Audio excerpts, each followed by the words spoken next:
What's up everyone? As you can tell by the title, this video is going to be about The Voice and my experience with auditioning for it. So first of all, I just want to say I wasn't actually going to audition for The Voice. It never even crossed my mind.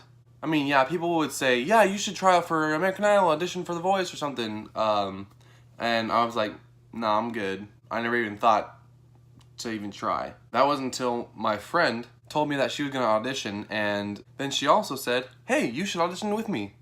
And me being me, I was like, man, I don't know, I'm good. I don't know that I want to do that. She kept telling me that she thought I would make it, so what did I do? I auditioned. I take back what I said earlier because I had thought about auditioning for The Voice one time before. I went to the website, created an account and everything, I just never actually auditioned for it.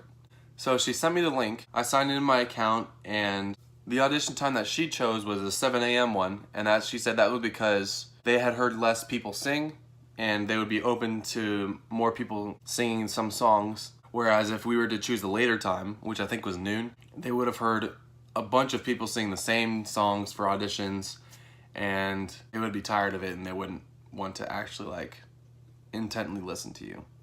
So that's why she originally told me to pick the 7 a.m. one. Later, come to find out, she's not actually going to audition anymore, so I gotta go by myself. And I'm like, well crap. I've never done this before, I don't know what to do, I don't know where to go.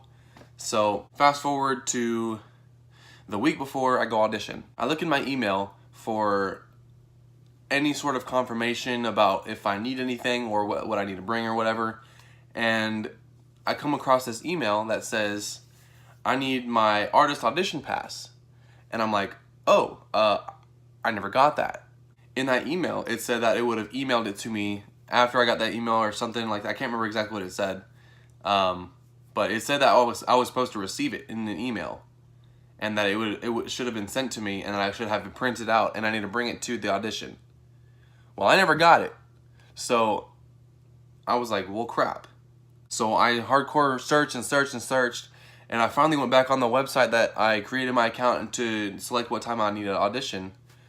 I went back to my profile and I was like, okay, there surely has to be something on here for me to find my audition pass. Sure enough, finally, after freaking hours of looking, researching, trying to figure out where I can find it, I find it on my audition profile page. So I get that.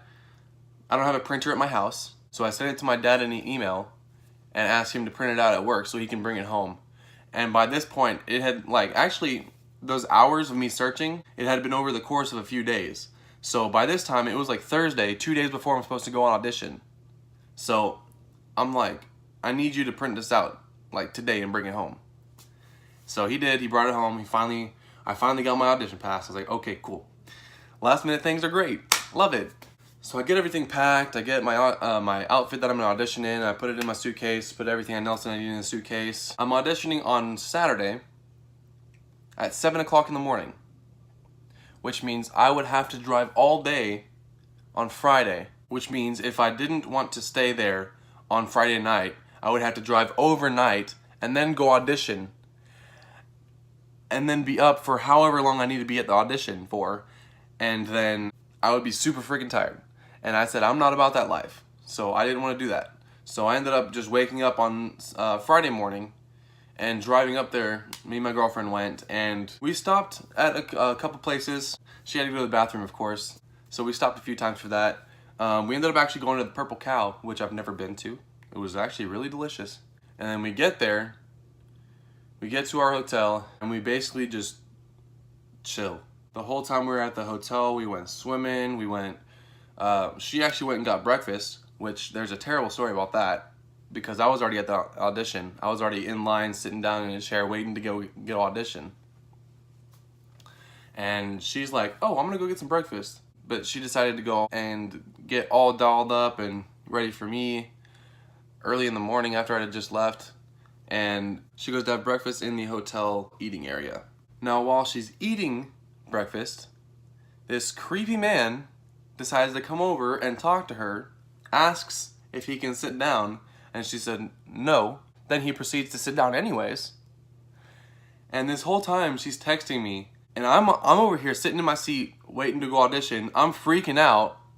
I'm like, what the freak is going on? And there's people that are sitting around her that she looks at them, she's like, help me please, and they literally do nothing for her. We were told that breakfast was complimentary, so she was just gonna eat her breakfast and then leave, go back to her room. Well, that didn't happen because apparently it wasn't for free, so she had to pay for it. And as she was paying for it, he just followed her over there. And this whole time I'm texting her, I'm like, hey, you need to go to the front desk. You need to tell them, like, hey, someone's following me. He's not leaving me alone. So she goes to the front desk and she's trying to talk to them, give them subtle hints, because she didn't want to have this guy freak out and like kidnap her or something, because she said something about him following her. But finally, as she's talking to the people at the front desk, this guy comes over and he notices that the guy is following her. So he talks to him and starts telling him to leave her alone. While they're talking, my girlfriend runs back to the room, locks the door, and doesn't leave until she has to come pick me up. That was not fun for me to just be sitting there, just on the other side of a phone, not being able to be there to protect her, and just waiting to see what happens while I'm sitting in a chair waiting to audition. But yeah, back to the audition process. When I first get to the place,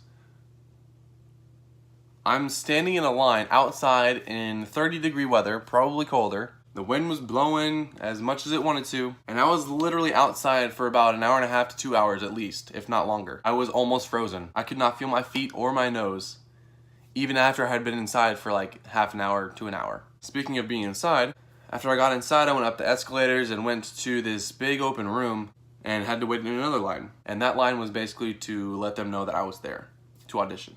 So after about half an hour of waiting in that line, they send me to go sit down in another chair for about another hour. And then once that hour is about over, they have, this whole time they're having people row by row go up and stand in another line to go back and audition. Time finally comes for my line to get up and go over, wait in line again. So my line goes, we go stand in front of a door, to when we go through, they're gonna go to audition. We first stand up, we get over there, we're standing in line. When I was still sitting down, I saw that there was still a line that was still standing there from when I was sitting down 10-15 minutes ago.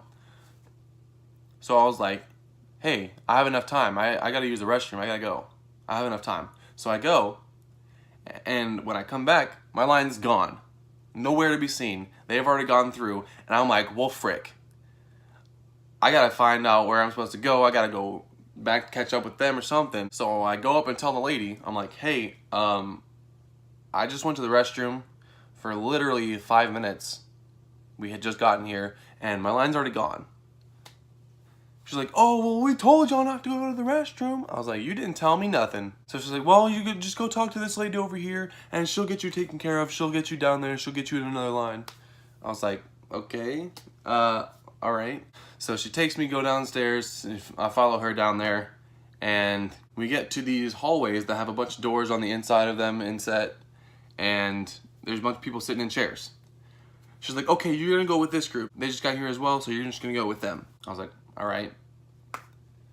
So I get in line, and we're sitting there for another 15 minutes, about 15-20 minutes, and the group that was already in the room, they come out, and we get to go inside the room. So when we get in the room, the chairs are sitting in like a V formation, the point being close to the door, the point of the V, and then it opens out towards where the person who we're auditioning for is sitting at a table. And we first go in, he introduced himself. He goes, hey, I'm so-and-so, and you're gonna be auditioning for me. Just act normal, act like you're singing in a normal room, just don't act like I'm here. He also explained that if it looked like he was just looking at his computer and not listening, he was listening, he was just typing stuff down, comments and stuff on our singing. So one by one, he goes through the audition packets and calls us up one by one, and we audition. Well, the first girl that goes, she's like, oh, this is my 13th time auditioning. I'm like, so like, what? 13th time? Finally, the time came for me to audition, and I was towards the end. I was like the third or fourth to last person to go. So the girl that went before me goes up, she auditions, she sings her first song. I thought it was pretty good. She sang pretty good. And then when she finishes, he calls my name, I go up to audition. He asked me a couple questions, and then right before he starts to have me sing, he goes back to her and says, hey, make sure you have a second song prepared. I'm gonna have you sing in a minute. And she was the only person that he had sing another song. He was like, okay, yeah, you can start singing whenever you're ready. I was like, okay. And I sang Lose Control by Colony House. Me being an idiot and a hardcore noob, I didn't clear my throat before I started singing, so my voice hardcore sounded terrible. And then I was so nervous and I was like, oh crap, I didn't do that, and I wasn't paying attention, and I didn't breathe in enough air, and so my voice cracked a bunch. And I was like, well, great, this is awesome. But fortunately, he had me sing another song. So then I sang Fix My Eyes by King's Kaleidoscope, which if you want to hear me sing that song, I'll have the link posted to the video that I've already posted on my channel down below in the description. So then he was like, okay, good. And so he has me sit down. And then after I sing, he calls the last person to the last 1 or 2 people to sing, and they sing and they're done. So he calls back up the girl that went before me, and she sings her second song, which was good. Yeah, it was good. So he's like, okay, good job, yeah, good. But right before she started singing, he said, okay, Zach, make sure you have a third song ready. I was only told to prepare 2 songs, okay? So I didn't have a third song prepared. So I literally go into my phone, into my music app, and scrolling through and trying to see what I can sing. I find nothing. She sings for like 15 seconds. So I had 15 seconds to look for a song, and he says, okay, Zach, you're up. You have another song ready? I was like, no. I was only told to prepare 2, and I don't know what else I can sing. So he's like, you don't know something you always sing a lot or something? And then, I don't know why my mind didn't go straight to this, but I thought of my YouTube channel, I'm like, oh, what songs have I sung on there? So I'm like, oh, I sang Panic at the Disco. Let me sing Memories. So I sang that, and if you want to see that, I'll have it linked down below as well. So I sing that, and he's like, oh, okay, good job, yeah, good job. And so he looks at his notes for a second, types something down, and then he looks at all of the audition packets, and actually, first of all, he said, thank you all for coming. It takes a lot of courage to come down here and audition for someone for a show. If y'all didn't do this show wouldn't be possible. And went on and on about all that stuff, and he was just saying thank you, basically. Then he said, okay, and if this girl, which is the girl that went before me, if she could stay and everyone else, you're free to go. I was like, well, frick. I was literally the only person besides the person that got picked that got asked to sing another song. So I feel like that was good. I feel like that was good for me. I feel like I did pretty good, even though my voice cracked and I didn't clear my throat before. I was a total noob, okay? I felt like I did pretty good. So, yeah, that was it. Alright guys, thank you so much for watching. If you haven't already, make sure you subscribe. I got some other videos planned. Also, I have a huge surprise soon, which you will see in my next video. Okay, so make sure you subscribe and hit the notification bell so you see when I post, and you'll know when that announcement is coming. Also, make sure you hit the like button, and I'll see you next time.